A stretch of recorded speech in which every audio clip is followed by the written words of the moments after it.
আগামী জাতীয় সংসদ নির্বাচনে অংশ নিতে ইচ্ছুক নতুন রাজনৈতিক দলগুলোকে নিবন্ধন নিতে আবেদন আহ্বানের সিদ্ধান্ত নিয়েছে নির্বাচন কমিশন। এক্ষেত্রে আগামীকাল গণবিজ্ঞপ্তি জারি করবে নির্বাচন পরিচালনার দায়িত্বে থাকা সংস্থাটি। জানা গেছে আগামী 20 এপ্রিল পর্যন্ত নিবন্ধন পেতে ইচ্ছুক দলগুলোকে আবেদনের সময় দেওয়া হবে।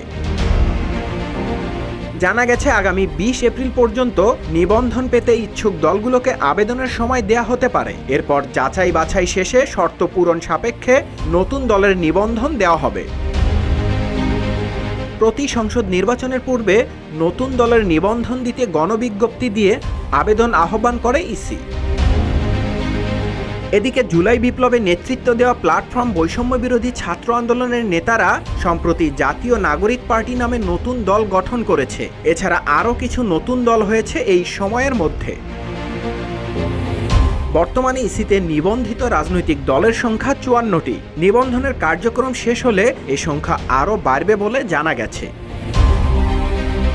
রূপালী বাংলাদেশ নিউজ ডেস্ক।